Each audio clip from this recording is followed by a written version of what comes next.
Assalamualaikum warahmatullahi wabarakatuh. And a very good day to Dr. SAIFUL.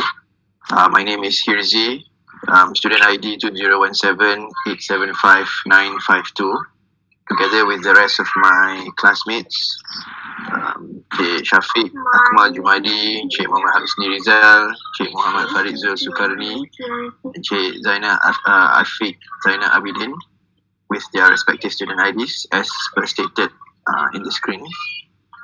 So of course, the presentation today is meant for us to explain and share in terms of the final project paper that our team has drafted. And of course, the presentation itself is going to be in the form of presentation slides that would be used as our storyboard, plus the voice recording from our team, which is the one that we are sharing now. So without further ado, we will go straight to the matter on hand. The title for this project paper is of course on how record centers classify their records. So as we all know, record centers generally have their own means or their own types of classification, which they basically use to organize their materials. So the focus of this particular paper is basically on the functional classification, which has already been used and established in Finland, in Finnish public sector organizations. And the classification itself is essentially a very basic tool in records management that with its usage will allow organizations to basically link up all the records that exist in the organization, and to ensure that there are interrelations between records that originated from any particular activity or from any dependencies that may contribute or be a part of the said activities. So we go straight to the point of classification. This is essentially one of the benefits that an organization would be able to reap should they operationalize functional classification as part of their methodology, as part of their approach, as it adds contextual information to the records. So in a nutshell,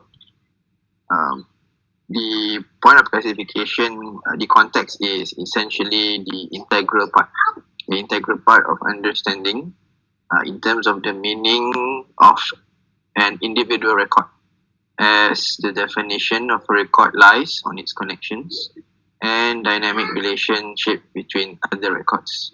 So in summary, it basically talks about the interrelationship that exists between one record to another, and how these records matter and integrate in order to serve the overall objectives of the organization.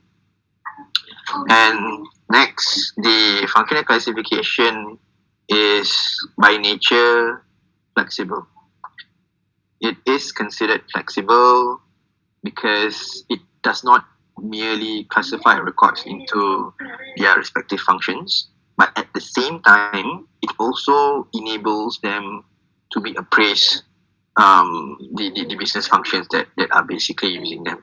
So if we can actually quote an example here, Department A would be if Department A were to implement, were to have certain records, and those records are a subject of point of classification, the records themselves would be a part of an integral combination with other records as well. So basically this will mean that those records will not stand by themselves. Rather, they will belong to a greater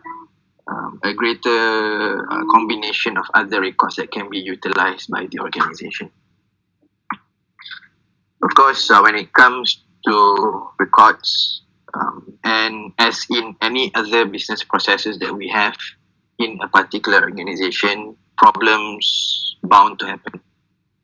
It will happen, and there is actually no particular assurance or methodology for us to fully eliminate them. But what we can do is we can basically prepare for means to address or mitigate them accordingly. So when it comes to problems that record keeping professionals are facing, they would actually, of course, would be one of the difficulties would be in the sense of employees or staff which are involved in functional classification would not always have the information or the proper know-how on how to classify a record. And this is further aggravated with the fact that oftentimes employees would feel confused, or they would basically would need assistance to effectively and efficiently choose the appropriate class among suitable seeming classes. And at the same time, the employees may experience, they may be familiar with subject classifying. So because of this focused on subject classifying itself, it may oftentimes also proves to be challenges for them to form the functional classification, as they are bound to be certain confusion that exists between these two classification. One is talking about subject, and the other one is talking about functional. So if a staff is well versed in subject classifying, there is no assurance that he or she would also be having similar expertise to functional classification. And at the same time, there are always certain clashes that would exist between professionals who updated the scheme and with the registrars who wanted to update the date scheme, who wanted to have the latest update to the date scheme. So this further basically adds up to the challenges of maintaining functional classification systems, as they are bound to be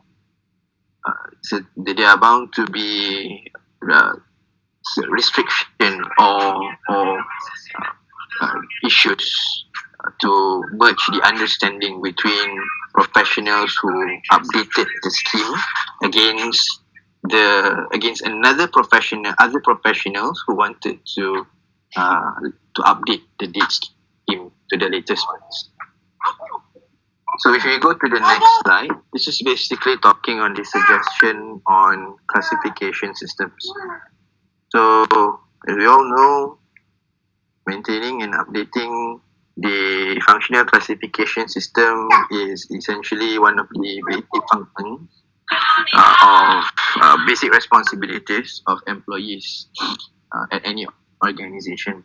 So maintaining the functional classification is deemed as such because it is one of the tools which is commonly used by any organization as a matter of fact, and as such, proper maintenance is required in order for the particular systems to always be operating as per intended.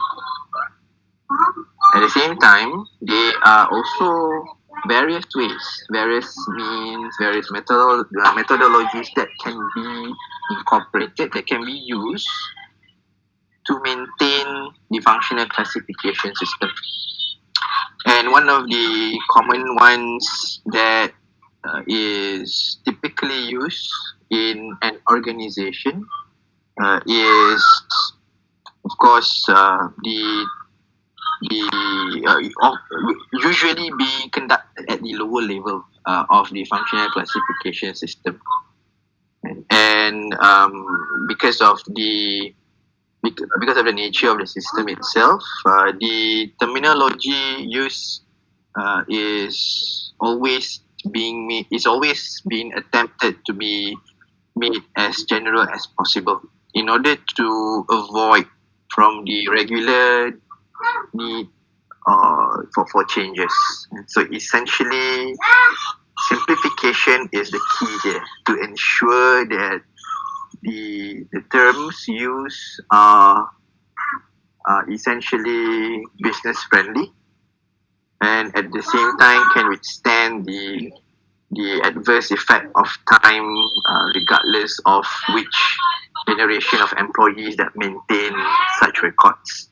So a staff who is basically of the older generation would still be able to convey the messages in terms of the records to a staff of the later generation who would in turn be able to understand what are the terminology is all about.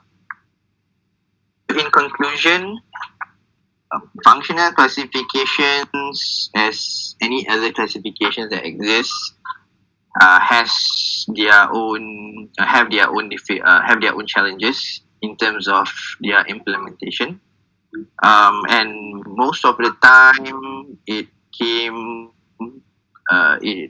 issues would be originated from users, in the sense of not all users have the equivalent expertise, or basically they know how to retrieve the record. So different people would have different skills and understanding. So and this applies to functional classification as well. People who know how to use it will be able to use it well, but people who do not know how to essentially effectively use them would be having certain challenges.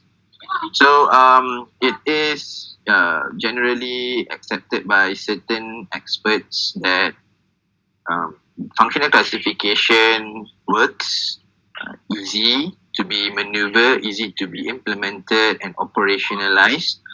But of course, it also carries together certain questions, certain feedbacks in terms of its functional classification, in terms of its inner working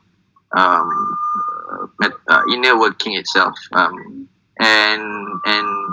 one of the common questions that will be asked is how effective and how efficient can it really bring to an organization in terms of value.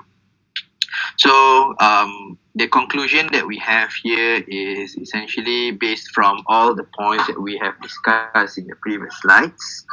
We can conclude that as of now, based on the information provided earlier, we can conclude that the functional classification are the most used method or systems applied within organizations.